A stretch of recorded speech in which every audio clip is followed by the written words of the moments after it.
Subcommittee on International Human Rights of the Standing Committee on Foreign Affairs and International Development. Pour garantir le bon déroulement.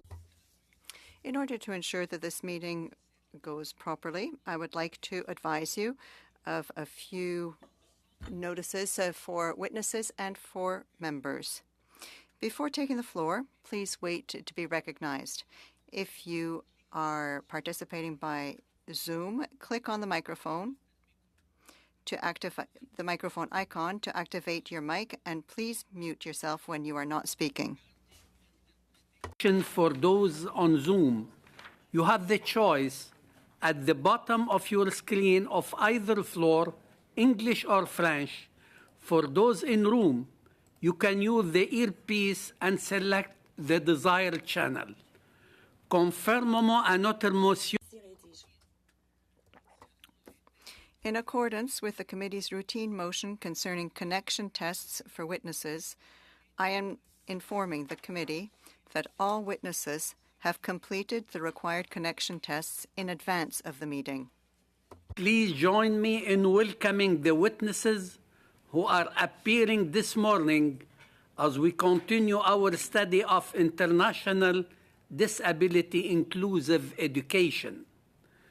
From a Global Partnership for Education, we have Dr. Suzanne Liautaud, Vice Chair. Here I would like to mention to the committee that Dr. Liautaud, she must leave the meeting after her opening remarks. Members may submit written questions for Global Partnership for Education to the clerk. We have also Ms. Nujan Mustafa, Disability and Refugee Rights Advocate. We have from Harvard Medical School, Mr. Vikram Patel, Paul Farmer Professor and the Chair of the Department of Global Health and Social Medicine. We have also Dr. Shauna Novak, Fellow, Department of Global Health and Social Medicine. From Disability Rights Internationals, we have Mr. Eric Rosenthal, Executive Director. From International Parliamentary Network for Education, we have Mr. Joseph Nan Oreilly, Executive Director. From the Washington Group on Disability Statistics, we have Ms. Julie Weeks, Lead Health Statistician. From Visibilia Foundation, we have Mr. Paula Gelonche, lawyer. From World Bank Group, we have Ms. Charlotte McLean Lapo, Global Disability Advisor, and we have Ms. Ruchi Kulbir Singh, Disability Inclusion Specialist. Merci. Avec that. Thank you very much for being with us today. You will have a maximum of 5 minutes for your remarks,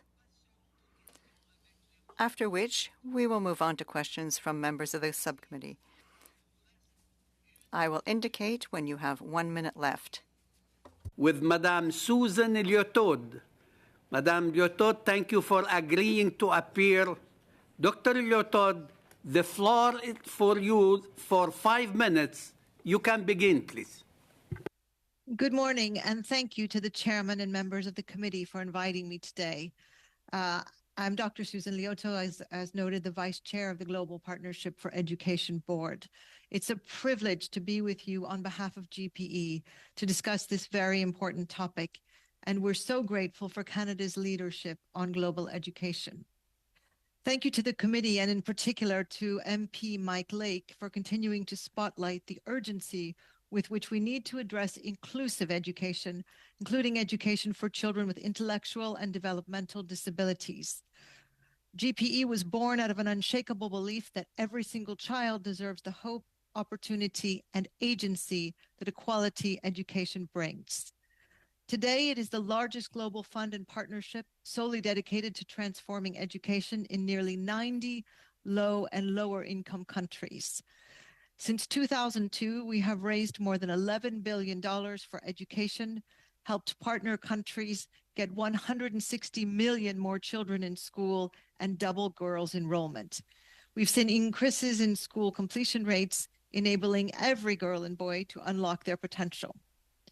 These achievements are the result of GPE's unique multi-stakeholder partnership model, bringing together donors, multilateral institutions, civil society, teacher representatives, and the private sector to support country governments drive lasting and systemic change.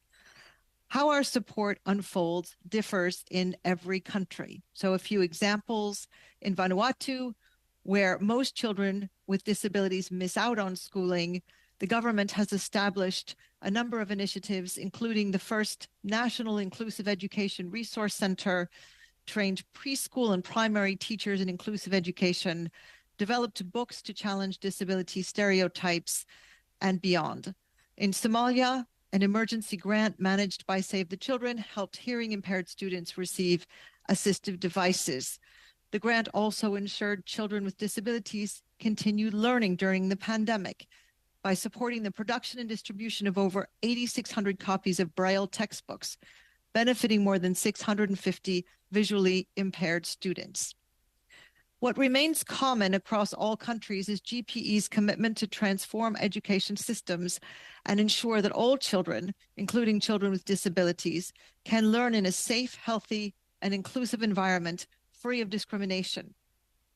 Inclusive education requires deeper, systemic change, supporting education systems that adapt to and include all learners, regardless of physical or intellectual ability, gender, ethnicity, language, refugee status, or any other factor. It requires social and cultural change, challenging the stigma and discrimination that holds some children back. And inclusive education is beneficial not only for the children with disabilities, who are all too often excluded, but for all children. According to the World Bank, excluding people with disabilities from educational and other opportunities may lower a country's GDP by 3 to 7%. Making schools safe, healthy, and inclusive is both a human right and an investment in human capital. To do this, GPE provides guidance and funding for interventions to include children with disabilities in countries' education systems. Partner countries use GPE grants to train teachers in inclusive education and provide access to equipment and learning materials for children with such as Braille machines, eyeglasses, and hearing aids. In 2022, GPE had active grants allocating approximately $50 million to support inclusion of children with disabilities in 50 partner countries. During COVID, more than 80% of GPE's accelerated grants for the COVID-19 response included initiatives that targeted children with disabilities to ensure learning continuity. Yet I shared deeply in the frustration that we are not moving fast enough and far enough. We welcome the work of this committee and the Honorable Mike Lake in highlighting this issue and in stressing that only by reaching the most excluded can we truly unlock education's enormous potential to catalyze progress on the full suite of the UN SDGs for families, communities, and nations. Many countries are beginning to do what is needed, but now is the time to step up the pace and make exponential progress. Inclusivity is still a fight. It's each of our fight. Inclusion is available to all of us and each of our responsibility. Thank you again for the opportunity to be with you today on behalf of GPE. We look forward to continuing this important work together with you, and we will be very happy to take questions in writing and send our response after the hearing. Again, many thanks for the privilege of being with you this morning. Thank you, Ms. Lyotiod. It's nice to have you here and to give good remark to the committee. Now I would like to invite Ms. Nijan Mustafa to take the floor for 5 minutes. The floor is yours.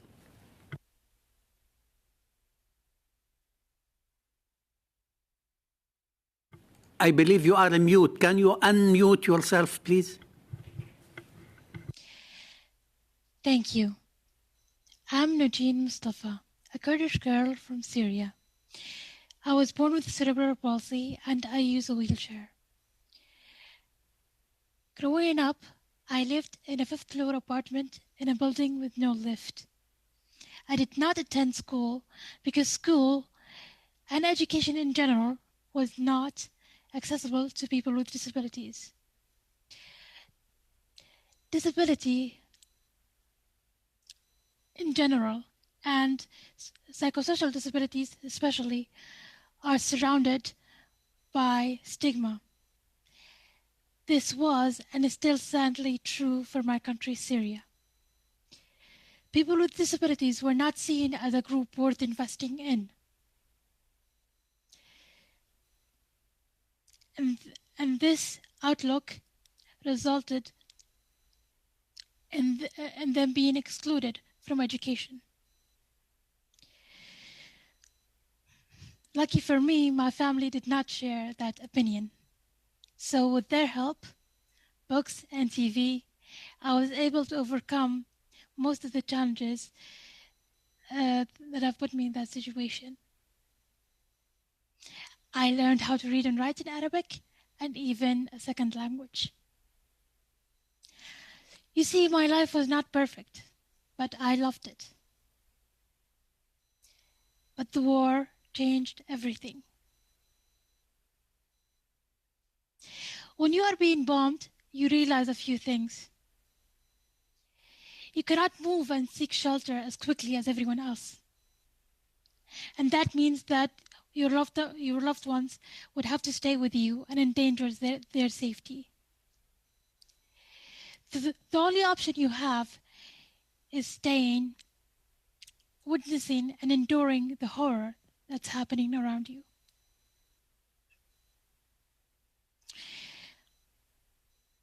I was one of the lucky ones that had a strong brother that could carry her down 5 flights of stairs. But this was not the case for everyone. The fact of the matter is that if you are a person with a disability, you are in a conflict. Your life is at a greater risk, regardless of what type of disability that might be.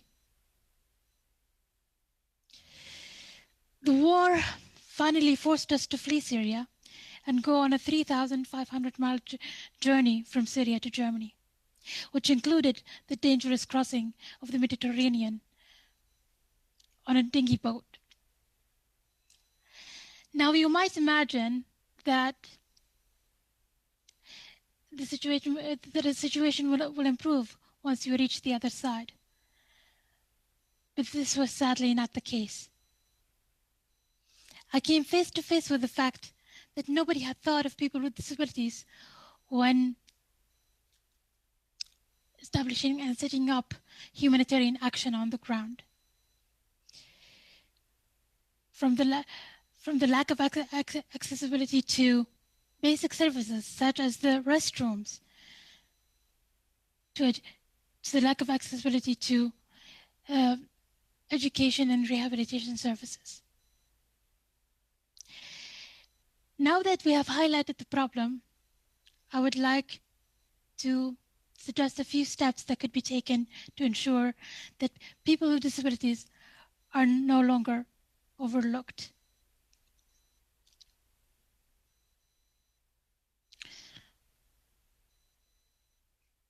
Meaningful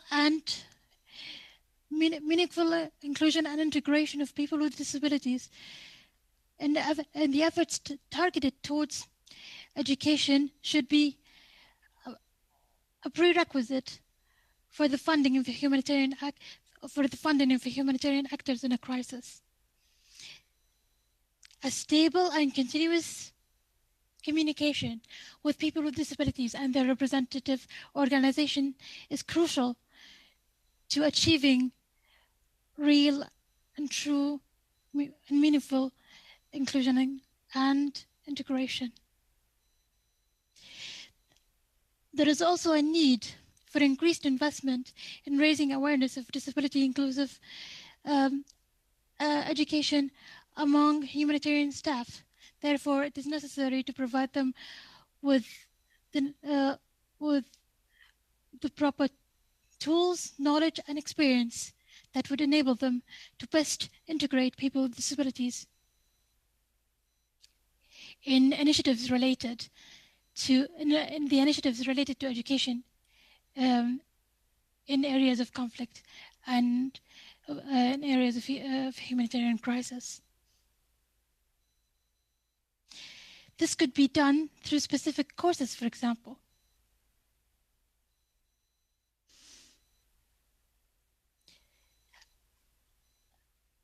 A monitoring mechanism should be established with the purpose of achieving specific goals within a certain time frame.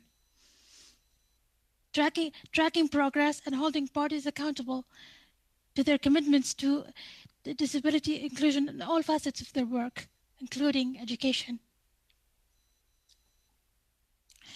With failure in meeting these goals resulting in meaningful consequences, such as withdrawal of support.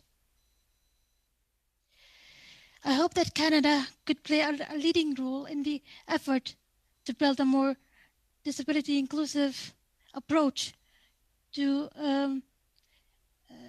education in a humanitarian crisis situation, and encourage its partners to follow suit. Because what's at stake here are people's lives and their future. Thank you.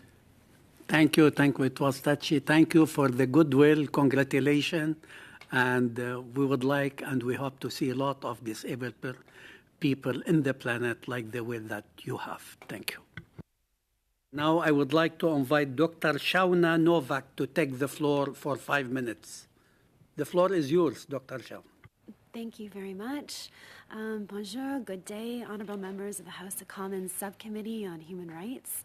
Thank you so much for inviting us to join you today. Do I need to bring this closer or am I okay? Okay.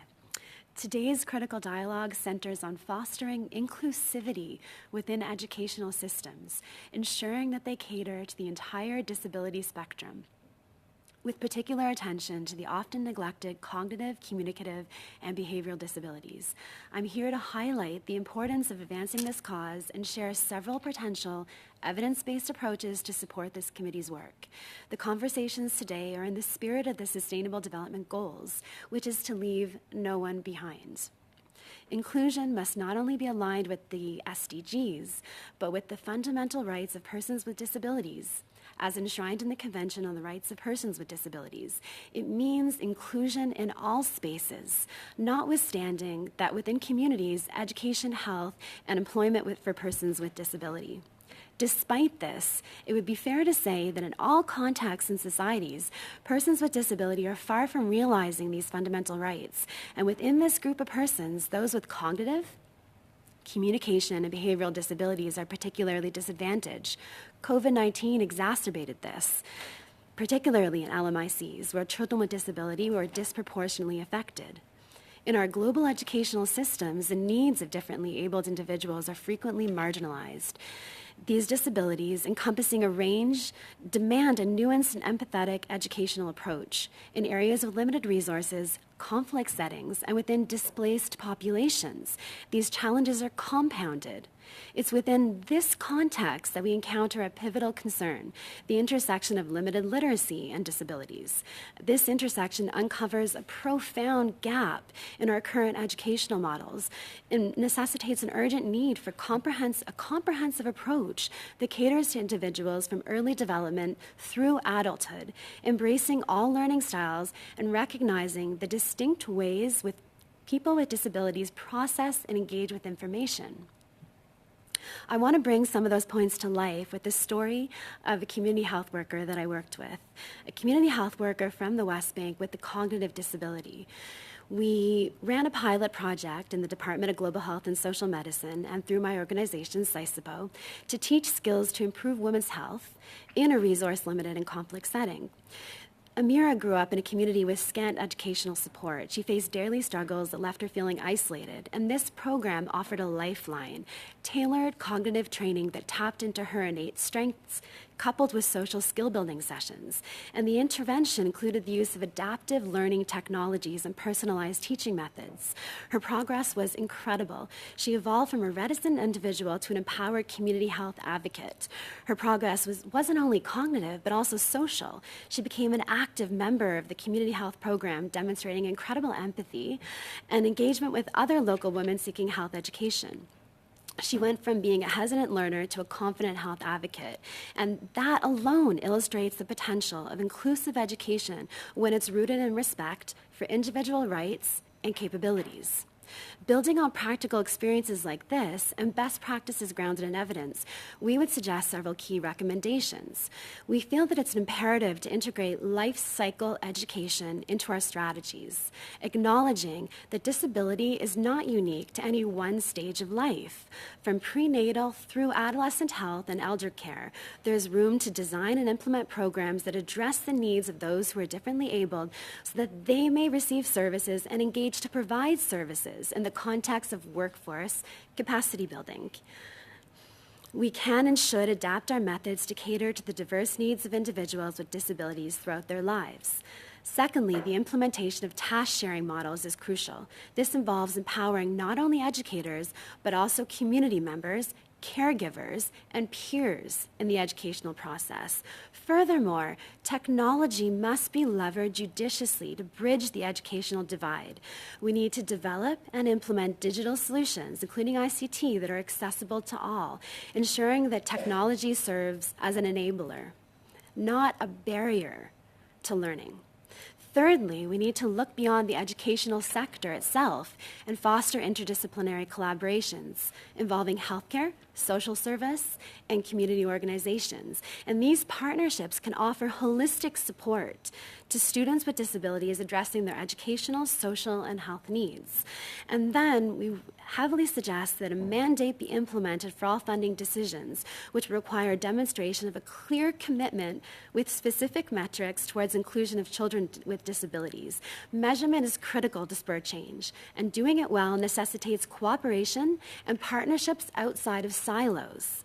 In our globalized world, we need to make a concerted effort to convene these types of partnerships outside of Canada as well and tap into international collaboration and cooperation. Funding these partnerships on a participatory basis is also key. We need to look beyond our borders, learning from and supporting each other in our quest to provide inclusive education. And this involves sharing best practices. Can you wrap it up, please? It's almost 1 minute extra. Yes, engaging in research initiatives and forming international networks to advocate for policy changes. Working together, both within nations and across them, we can create a world where each individual, irrespective of their abilities, has the opportunity to learn, grow, and contribute to their community. Thank you for all your unwavering dedication to making a meaningful difference and for the leadership you've shown in steering this committee. Your efforts are the cornerstone of progress in this endeavor. Thank you. Thank you, Ms. Novak. Now I would like to invite Mr. Eric Rosenthal to take the floor for 5 minutes, please. The floor is yours for 5 minutes, please.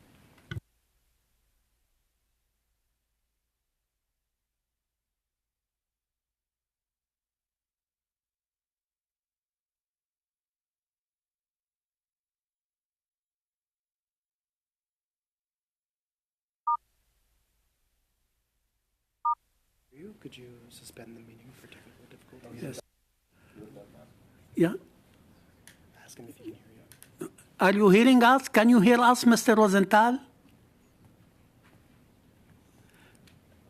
Okay, I lost the previous testimony, but I can hear you. No, okay. So go ahead. You have the floor for 5 minutes, please. Go ahead. Okay, thank you very much.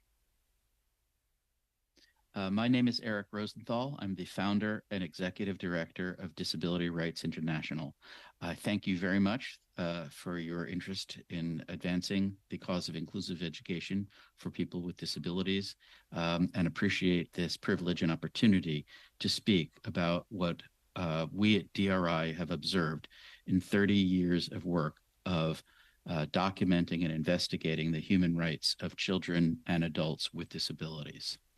I would like to bring the attention of this committee to the important link between the issue of inclusive education and the segregation of children from society in orphanages, boarding schools, institutions, social care homes, adult psychiatric facilities, many, many places where they are swept away, unseen, experience terrible, terrible human rights conditions, and do not have the opportunity for any form of education, much less inclusive education.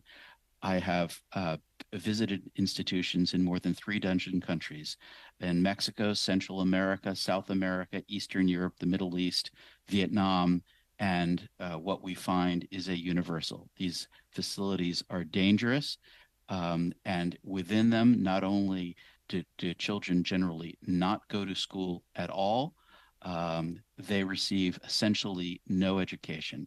And if there is one call, it is that the effort at global education, at inclusive education, must address the needs of children who are placed in these institutions.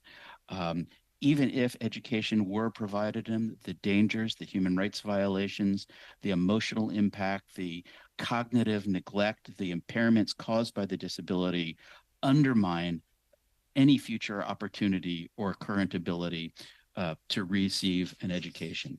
What we have unfortunately found is that international aid has very often overlooked this population and indeed contributed to the problems by investing international resources, very often from moving from big institutions to smaller institutions such as group homes.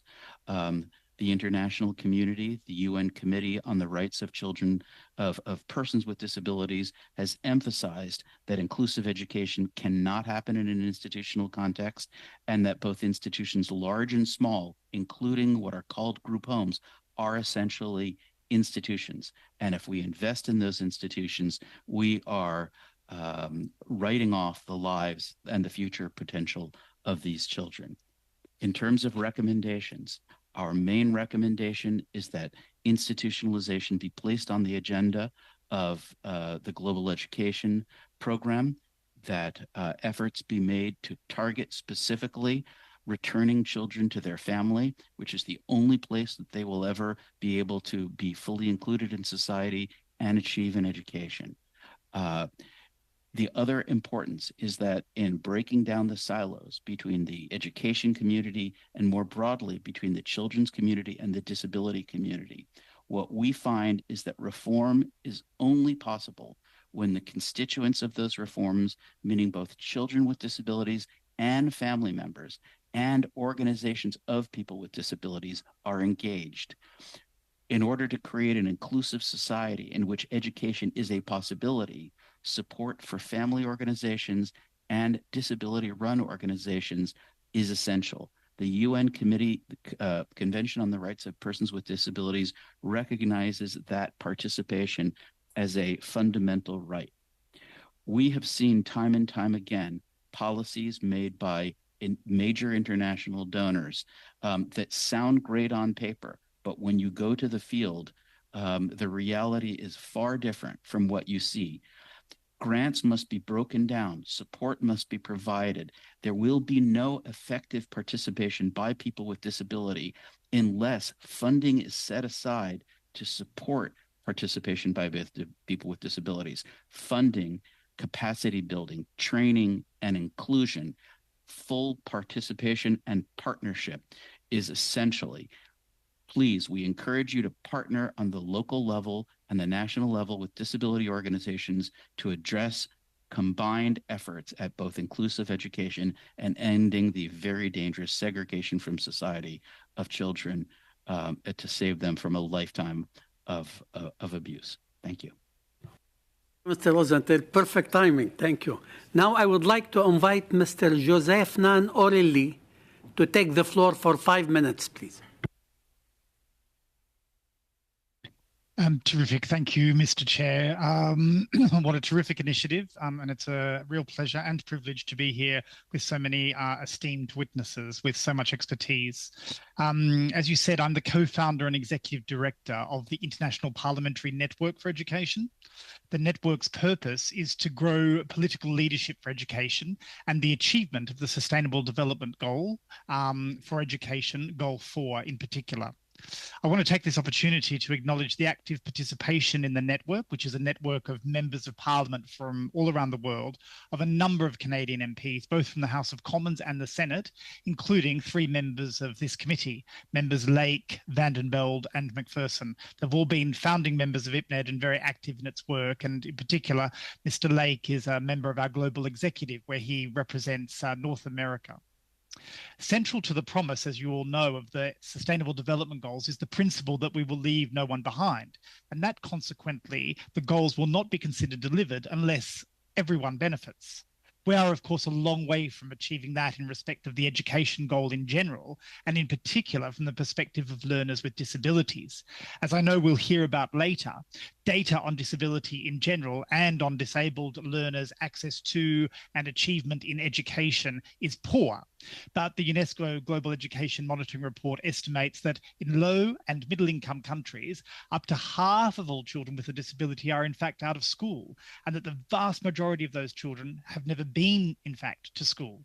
So action to support the inclusion of people with disabilities in education is absolutely crucial to the fulfillment of the SDGs and, of course, to the rights of those children.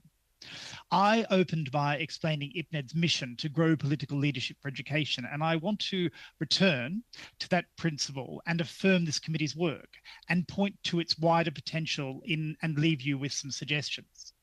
So we grow political leadership on education by supporting parliamentarians to understand the opportunities and the challenges associated with educational progress, providing them with evidence and encouragement to take actionable steps, both as individuals, but even more importantly, with their parliamentary peers in their own parliament, regionally, and globally. As you all know, parliaments and their members have a number of core functions, including representation, legislation, budgeting, and scrutiny. And what we want is to ensure that parliamentarians leverage those functions to the very best effect in growing access to and improving the quality of education around the world. So I'm delighted to see the initiatives being taken by the Canadian Parliament in this regard. Firstly, in the form of the unanimous adoption of Mr. Lake's motion on disability inclusive education, and now with this inquiry. You see, one of the challenges associated with disability is, as we know, invisibility. At its worst, this takes the form of the de facto incarceration of disabled people in institutions or even in their own homes. But it has many manifestations which lead us to turn the other way and fail to acknowledge both the extent of disability in our communities and the exclusion of disabled people. So it's very powerful when parliaments use their powers to shine a light on disability and seek to address it. And so with that in mind, along with the specific mandate of the International Parliamentary Network for Education, I want to draw the committee's attention to the central importance of parliamentary action to accelerate disability inclusive education around the world. Obviously, we have a basis for that in the form of the UN Convention on the Rights of Disabled People. There are 187 state parties to the convention. And as you all know, an international convention such as this needs to be given effect through national legislation, which is the preserve of parliaments. At the heart of any legislative approach will, of course, be guaranteeing in law non-discrimination on the grounds of disability, and then applying that via policy and legislation so that a clear framework exists that sets out the rights and entitlements of disabled people in respect of education and the responsibilities of duty bearers. And of course, we all understand that the best laws won't on their own alter a situation, but we see time and time again that the lack of laws impedes progress. So I want to close by sharing one example and a couple of quick suggestions. One of our aims at IPNED is to amplify the work of parliaments when they take action in support of education. And in appearing before you today, I want to take the opportunity to acknowledge the efforts of the government of Sierra Leone, supported by its parliament in developing the country's national policy on radical inclusion in schools. It's a very ambitious policy in which the government committed to inclusive learning environments, targeted support for vulnerable learners, the engagement of families and communities, and the creation of an enabling policy environment. And in April this year, the Parliament passed the Basic and Secondary Education Act, which seeks to provide a legislative basis for this and other educational policies. It includes a wide range of regulations, such as ensuring the inclusion of children with physical or learning disabilities, banning discrimination, the creation of youth advisory groups, and the prohibition of corporal punishment and protection from violence and abuse. They're all part of making education more inclusive, radically inclusive, in fact, not just for the learners with disabilities, but for other vulnerable children as well. Having passed the Act, I hope now that members of Parliament in Sierra Leone will closely monitor its implementation and hold the government to account for its delivery. And I hope that we can create opportunities for members of Parliament. Can you please wrap it up? It's almost 1 minute extra. Thank you.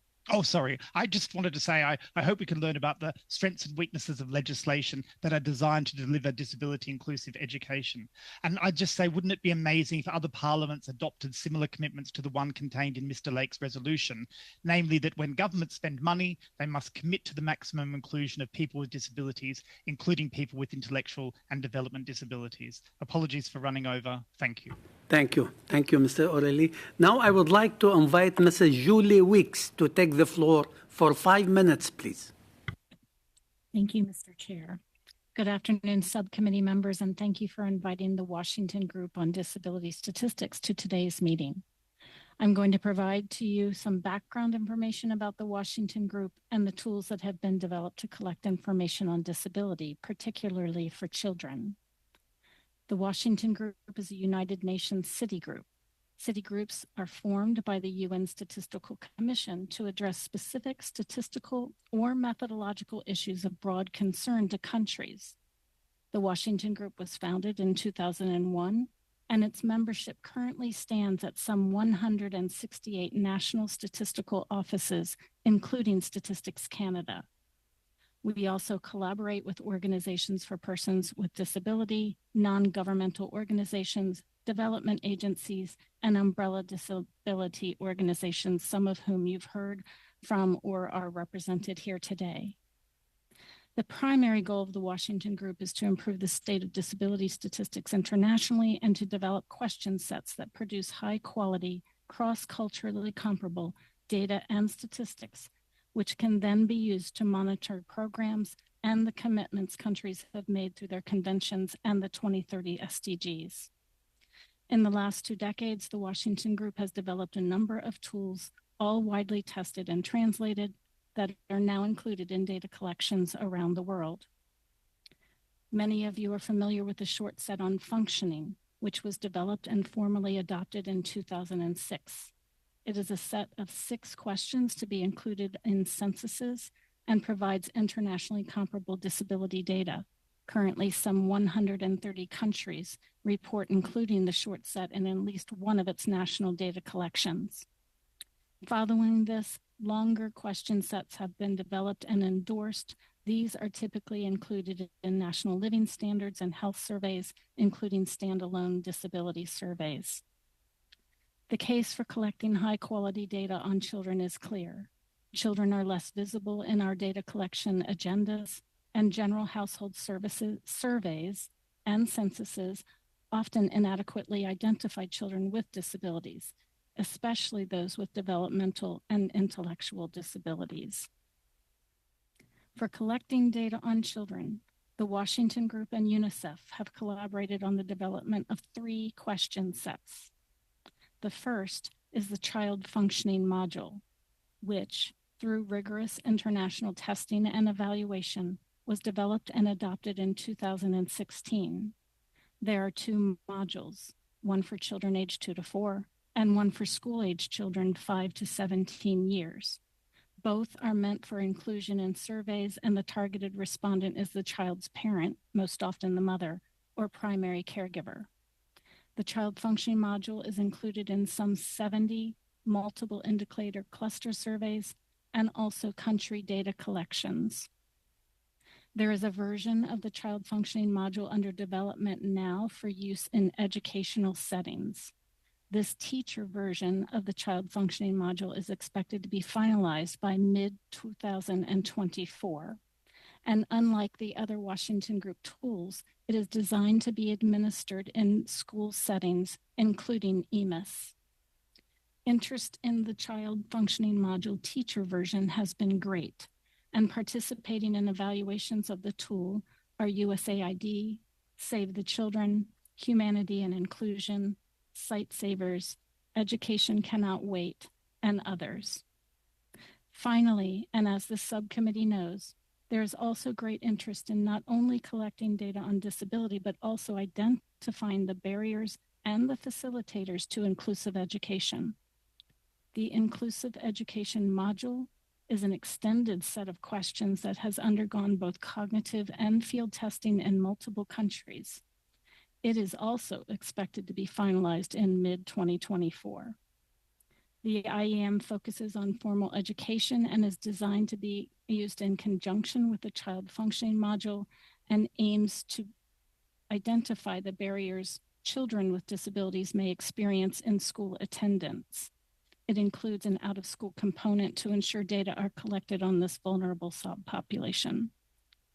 Thank you for letting me talk today about some of the Washington Group tools that can ensure that we collect critical information on children with disabilities to improve attendance and participation in school. Thank you. Thank you, Ms. Weeks. It was very good timing also. And now I would like to invite Ms. Gelange to take the floor for 5 minutes, please. Good morning, and thank you very much for allowing me to share my experiences and thoughts with all of you. It's my privilege. I'm co-founder and president of Fundación Visibilia, a self-advocate organization with consultative status with the UN and member of Inclusion International. We work for inclusion through reading and literacy. The barriers that children and adolescents with disabilities face when attending regular schools are many. In my country, Argentina, these barriers are significant, mainly of an attitudinal nature. There's still a misconception that children with intellectual or developmental disabilities hold back the progress of other children. This idea ignores the principles behind supports, reasonable adjustments, and the work of support teachers.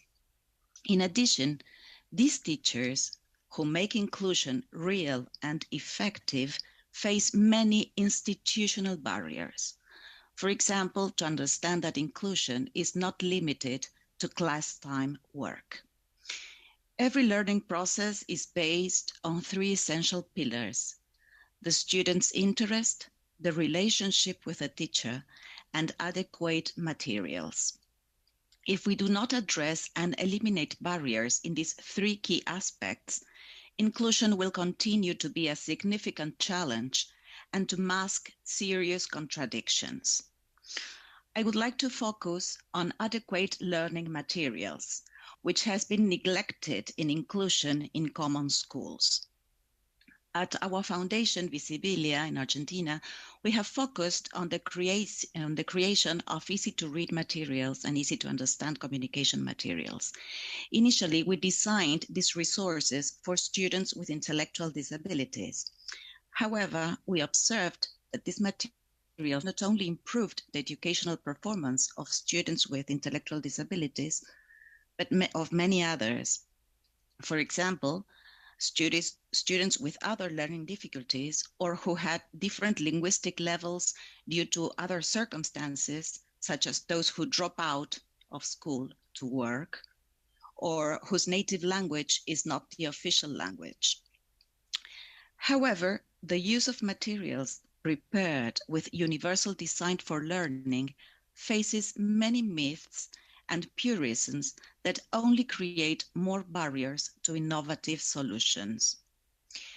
I witness today to highlight the importance of applying easy-to-read and easy-to-understand materials as universal design for learning to promote inclusive education. This tool not only benefits students with disabilities, but also contributes to achieving real inclusion for all students, regardless of their condition. Inclusive education requires diversity in the classroom, and diversity benefits from universal design. Let's advocate for real inclusive education. I strongly believe that is the shortcut to create more respectful and peaceful societies and leaderships. So I am very brief. Thank you so much, and thank you, Canada, for leading on. Merci. Thank you, Ms. Jalanche. And now I would like to invite Ms. Ruchi Kalbir Singh to take the floor for 5 minutes, please.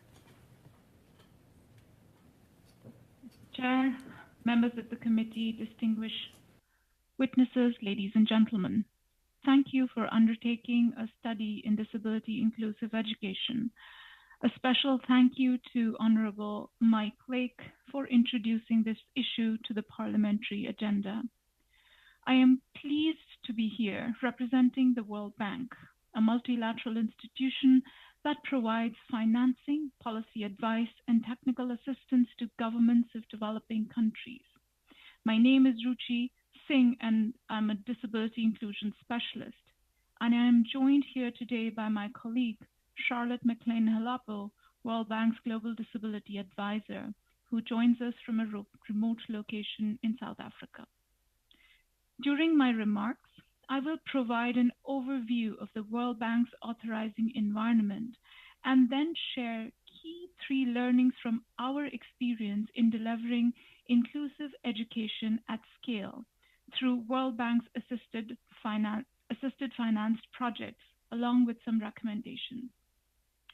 The World Bank has been making considerable progress in promoting the rights of persons with disabilities throughout its operations. The World Bank's authorizing in framework... Point d'ordre, Monsieur le Président. Point d'ordre, Monsieur le Président, ça ne fonctionne pas pour l'interprétation. Mr. Chairman, I'm sorry, the sound is not good enough for the interpretation services.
Thank all the witnesses for your remarks. And now we pass to questions and answer with the member of subcommittee. And due to the fact that Madame Lieutenant had to leave, if you have any question for her, you can send it in writing to Partenariat Mondial pour l'Éducation through the clerk, please. And we start with first round. I would like to invite Mr. Lake to take the floor for 7 minutes. Yeah, just on a point of order first, Mr. Chair, I just want to get clarity because we started so late and we have a significant number of witnesses who set aside the time to appear, I think that we have the opportunity to extend to 1:30 with reduced quorum. The rules allow for that if the committee decides to do that, right? if the committee... I have no objection if the committee, most of the committee agrees, so...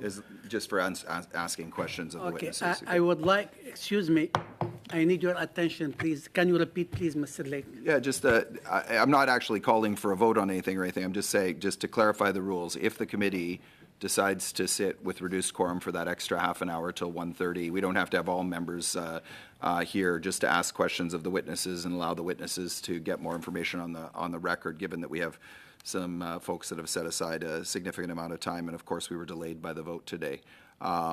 Just asking the clarity, which I think you've already given, that if the committee decides to do that, we can. I don't need to waste more time on that now. No. But Two things. I would like to have the opinion of the members and the clerk, please, in order to rule on it. Okay, yes, please.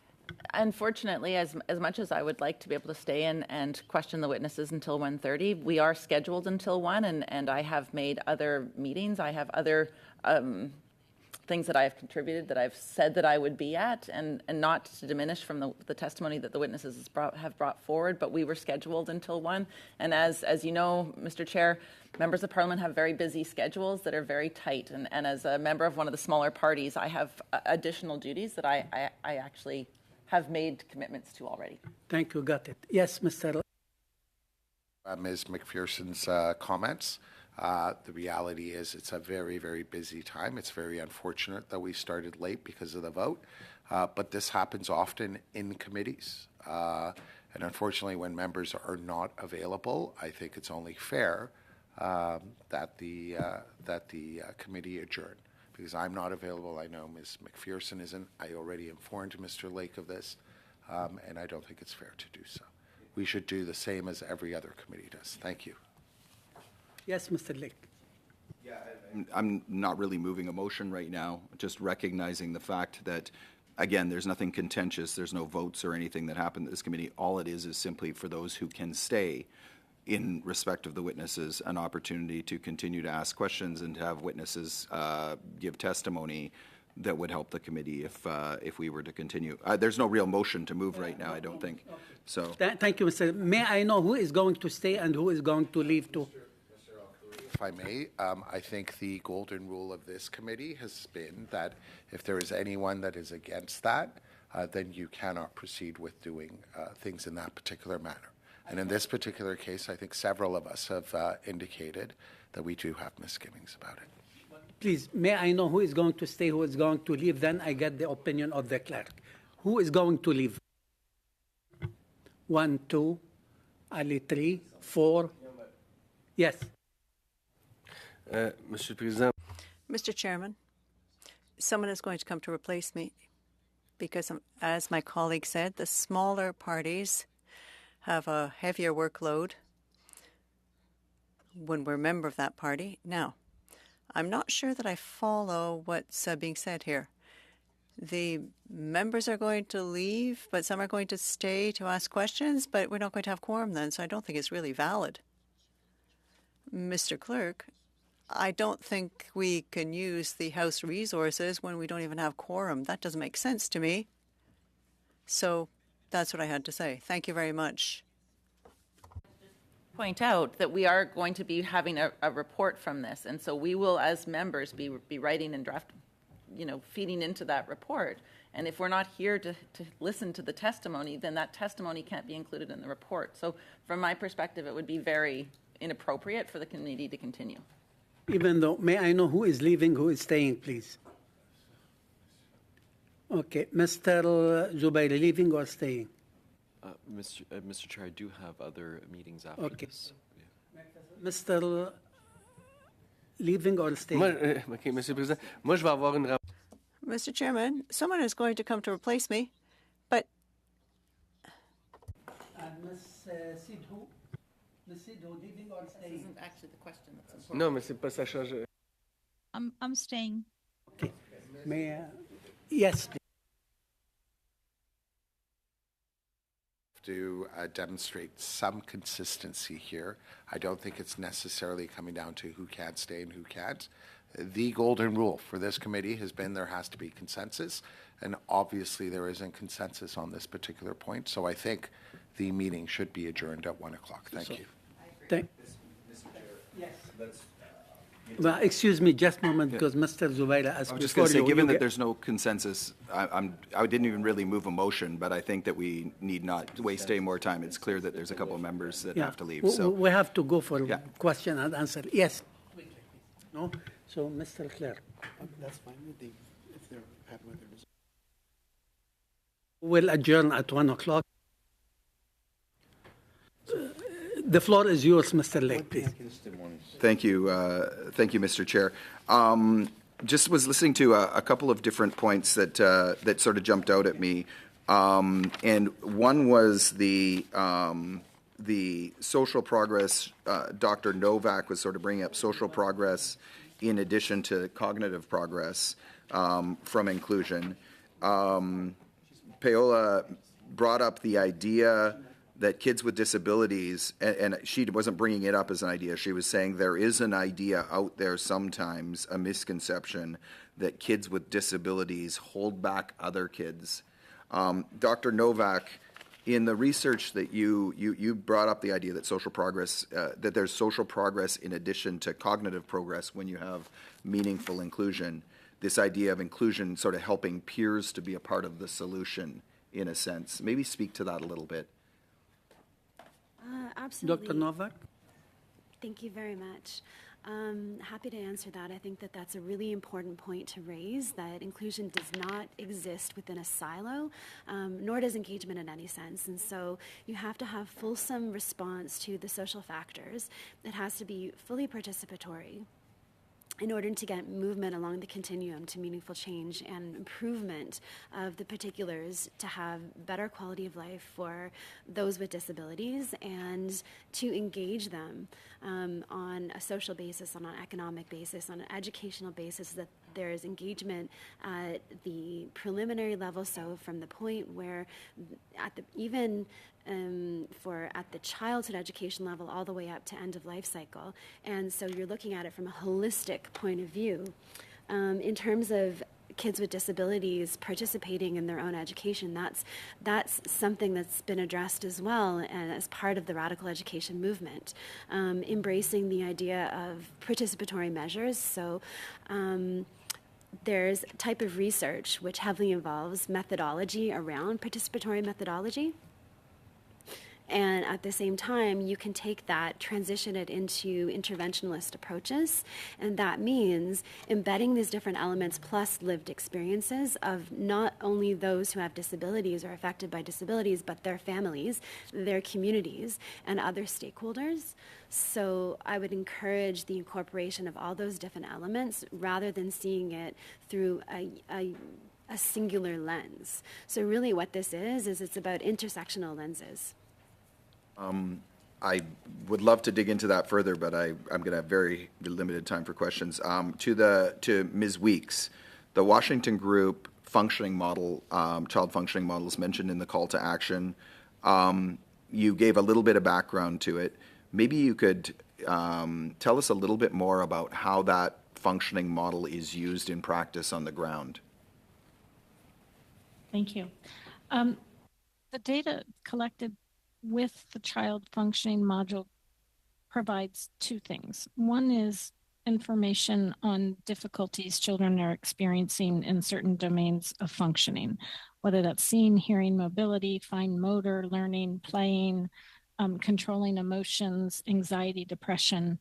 And overall, many data users tend to use that to dichotomize, children with disability versus children without.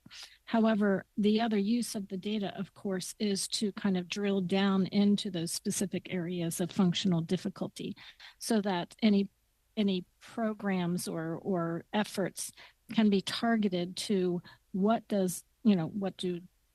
to the particular type of difficulty, excuse me. Can you elaborate a little bit further if I haven't specifically answered your question? How much time do you have? Okay, so I think what I'm trying to figure out is, for an individual child in a specific location somewhere in the world, you said that you've got sort of the model that's used for 2 to 4 year olds and a model that's used for 5 to 17-year-olds. A big part of the challenge that we have is we don't know who those kids are, right? You know, in many parts of the world, those kids are hidden. They're invisible, is to use a word that that some would use. And so the question I have, I guess, is in a sense, how could someone, maybe it's a child, you know, a community health worker working for an organization or something like that, that if given access to this model, they might have an opportunity to meet one of these kids as they're visiting from home to home to home, visiting the families, and might be able to use, I imagine, use the model to give some form of a broad assessment of a child's situation or disability. Is that kind Absolutely. of how it would work? In Yes, other words, if we could because scale ideally- that up, if we scaled that up to more and more organizations that are on the ground meeting families everywhere in the world, might we identify more kids with disabilities who are currently invisible to the system and therefore have that opportunity to get those kids included in school systems? Yes, the more we harmonize the use of the same kinds of modules to identify children with disabilities. So not just in our censuses, not in just in our nationally representative surveys, but in our programming. When dollars are spent through programs, you have to attach the requirement that information that is collected during those programs will be collected in the same way.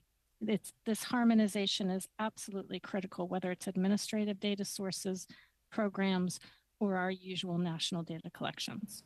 Thank you. 1 minute left. I'm going to go to Eric, if I could. You were talking about institutionalization. I guess this is kind of further to the question that I asked Dr. Novak a few minutes ago. Just a comment on inclusion and individuals who don't have disabilities, the impact on those individuals when we get inclusion right. Thank you very much. Yes, once we address the issue of inclusion, it has a much broader impact on children who are not labeled with a disability. What we know is that institutional segregation creates impairments and leads to disability of all children, essentially. And so that we are generating more and more impairments by placing children in institutions and by creating inclusive societies for children with disabilities and allowing that form of segregation to be avoided. We are protecting all children from the dangers, both of psychiatric, psychological, and cognitive impairments, as well as the human rights violations, the exploitation of labor and trafficking, and other forms of abuse that we see in Thank you, institutions. Mr. Rosenthal. We exceed almost half a minute. I have to suspend few seconds for sound test because Ms. Kalbir Singh was not able to do her remark.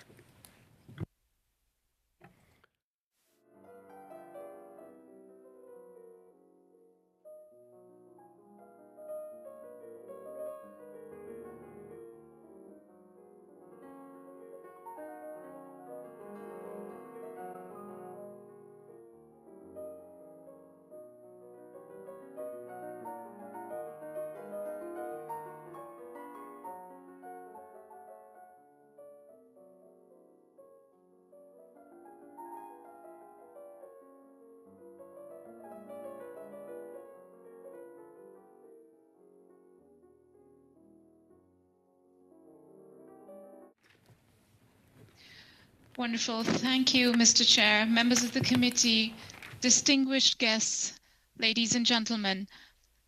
Thank you for undertaking this study in disability inclusive education. And a special thank you to Honorable Mike Lake for introducing this issue to the parliamentary agenda. I am pleased to be here representing the World Bank, a multilateral institution that provides financing, policy advice, and technical assistance to governments of developing countries. My name is Ruchi Gulbir Singh, and I'm a disability inclusion specialist, and I'm joined here today by my colleague, Charlotte McLean Helapo, World Bank's Global Disability Advisor, who joins us from a remote location in South Africa. During my remarks, I will provide an overview of the World Bank's authorizing environment and then share 3 key learnings from our experience in developing inclusive education and delivering it at scale through the World Bank assisted financing projects along with recommendations. The World Bank has been making considerable progress in promoting the rights of persons with disabilities throughout its operations. The World Bank's authorizing environment includes a commitment to ensure that all World Bank financed education projects and programs are disability inclusive by 2025. In addition, we have the IDA 19 and IDA 20 policy commitments that make a special reference to disability inclusion and in IDA 20 to education more particularly. The World Bank's authorizing framework is the social framework which presents entry points for inclusion. And what that means is that every project, education and otherwise, must identify differentiated risks and impacts on persons with disabilities and design programs that prevent and mitigate such risks to ensure equal access and participation. I am now going to share with you some distilled learnings from our work on improving and promoting disability inclusive education. Firstly, there is a strong commitment among government partners to promote disability inclusion in education. However, the catalyst necessary to promote inclusion in education, which is strategic financing and budgetary support, often remains elusive. Regular financing is essential to operationalize a twin-track approach to ensure that a systems-level strengthening for inclusive education is possible. At the World Bank, we have implemented this approach of providing strategic catalytic grants through our 2 trust funds on disability inclusive education in Sub-Saharan Africa and South Asia. And we have seen big gains in countries such as Rwanda, Ethiopia, and Nepal. This operational playbook of investing in catalytic grants has also supported us to deliver at scale. For example, in Rwanda, an investment of $2 million by the World Bank's Inclusive Education Initiative has successfully influenced several aspects of a $150 million investment project in areas such as teacher training, learning materials, and infrastructural components by applying the lens of disability inclusion. Hence, it is our recommendation that continuous financial resources must be available to provide just-in-time support to countries as they take small but critical steps towards ensuring inclusive education. Secondly, children with intellectual disabilities are the most marginalized, overlooked, and stigmatized amongst the disability groups. Moreover, within the disability groups, research indicates that issues concerning intellectual disabilities often receive little to no policy support or financial investment as compared to other disability groups. Resources in the form of financial and assistive technology are often channeled to organizations that may have the strongest lobby or advocacy on the ground. Thirdly, the commitment towards disability inclusive education cannot afford to be political. Countries must support this agenda because right to education is a human right and because the Article 24 on the Convention on the Rights of Persons with Disabilities prohibits discrimination on grounds of disability and promotes access. Can you wrap it out, please? Time is up. Support towards disability inclusive education should not be an occasional policy agenda, and we must move beyond thinking just in terms of access to education for children with disabilities and to move to quality learning. Mr. Chair, one last point which I would like to make before I close is that disability is an experience which intersects with other aspects of human experience and identity. In development circles, disability is often viewed as a separate agenda, and it need not be so. Government of Canada has championed the promotion of rights of girls and women's and LGBTQI groups. However, the intersecting lens of disability and gender has often been overlooked within those investments. We recommend taking advantage of the momentum around the gender discourse. Thank you once again, and over to you. Thank you. Now I would like to invite Mr. Zubairi to take the floor for 7 minutes, please. I would like to thank all the witnesses for being here and for your testimony, for Mr. Lake and the committee for making this study possible. Disability is an extremely important subject, as is education, and ensuring that all people who have disability and have disability can receive a dignified education and be full participants of society is critical. While we were in committee, I was just seeing news, although I won't talk about it in this moment. But it brought to mind what's happening within a conflict right now in the Middle East. And Ms. Mustafa, I think your testimony, your story as a young person who lived in a conflict zone in Syria and later on got the tools to really develop to your fullest capacity. I'd like to hear how your ordeal was while living in conflict within Syria, and what that experience meant for you as somebody who was, living with violence and war. And if you can talk a bit more about that, please. Sure, I would love to address that. So, living with a disability, especially when it's physical, made me feel like I was in the obstacle between my family and reaching safety. There was always the anxiety of what to do if we had to evacuate at a moment's notice, which might have not always been possible. And I think that this is even more visible for people with other types of disabilities. So if you're hard of hearing, you would not be warned of bombs coming or an impending bombing, and if you couldn't, and if you had a visual impairment, you would have had to navigate an environment which is full of debris and rubble, and to reach safety or to access any form of security. So it took a toll on my emotional and mental health to be in that situation as a person with disability, just feeling like that I was a burden on everyone else, and that they could have escaped, that they could escape easier if I wasn't there. Can I ask you Sure. I want to kind of get a bit of precision in terms of some answers for the testimony.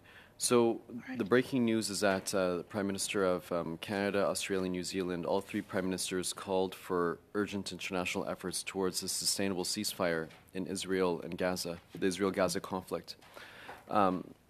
When you were a young person and conflict was happening around you, if you can just put yourselves into the shoes of young people today within Gaza, what do you think that they're going through right now? I think that they are in what I call survival mode. They are, and they are having they're experiencing feelings of helplessness and despair in that situation, and hoping for the best outcome, but not expecting it, and praying that their situation would not even become worse, or that they would not end up losing their lives or someone else they care about. And when you were in Syria, I've been told that UN agencies were actually quite robust and assisting, very much present on the ground, in particular with persons with disabilities and education. Was that your experience, even as compared to other conflicts? Did you find that there was a stronger presence within Syria as compared to other conflicts? No, I was personally not approached to participate in any initiatives related to education. I did not receive a proper education until I was in Germany, which was at the age of 17. I always say that people with disabilities in Syria were forgotten in times of peace, let alone in times of war, in terms of access to education. And I would not have had any access to information relating to initiatives made by UN agencies or other humanitarian actors in regards to the topic of education and within conflict. So, and that's one of the barriers that also exist, which is just the lack of access and the lack of exposure to education when it comes to conflict, and oftentimes, education is not prioritized when you're just trying to survive. So in that context, it's not. I believe that very minuscule portion of Syrian families or people who have had people who have a disability would have had access to services when it comes to education during the conflict. And you personally are a very high performer. Quickly, you have only 30 seconds. 30 seconds. Any closing thoughts, please, in 30 seconds? So my closing thought is I would encourage a proper data collection and a proper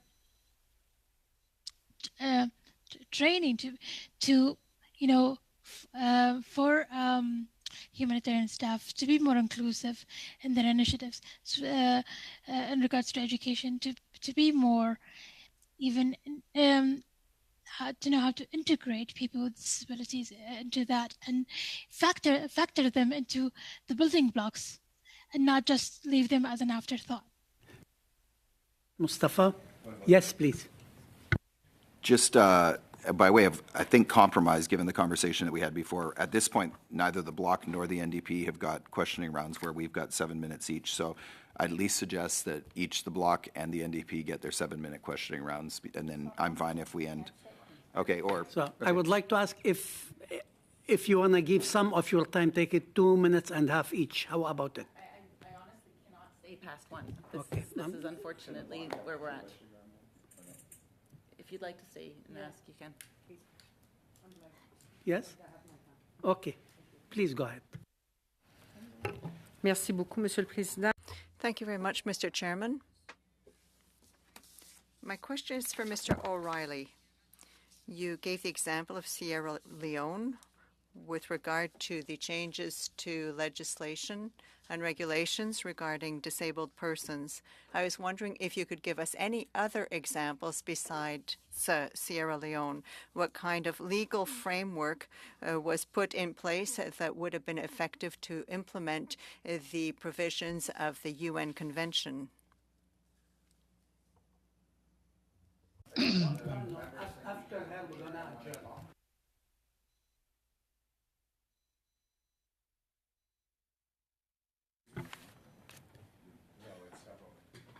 Yes, please. Thank you, Mr. Chairman. It's a great question, and I think in the short time that's available, rather than call out particular examples, I think that really this is work for us all, and this is something which we should focus very much on. I mean, I was doing some research in advance of this session on good practice, good examples, toolkits for disability inclusive education legislation, policy and practice, and it wasn't readily available. And that was one of the recommendations that I made in my testimony, which is that in trying to implement Mr. Lake's resolution and encouraging the government of Canada to think about what more it can do on this, I think supporting parliaments and parliamentarians around the world to share good practice, to identify what good looks like, is really essential. We have a fantastic enabling instrument in the form of the Declaration on Persons with Rights of Persons with Disabilities, but enacting that into legislation can take many forms, and I think a community of practice of parliamentarians focusing on that would be very powerful. Thank you. Excuse me. I would like to ask, is the will of the committee to adjourn now? Mr. Chair, several people have spoken. It is not the will of the committee members. Yes. We do want to adjourn. Okay. Meeting is adjourned. Sorry. Yes.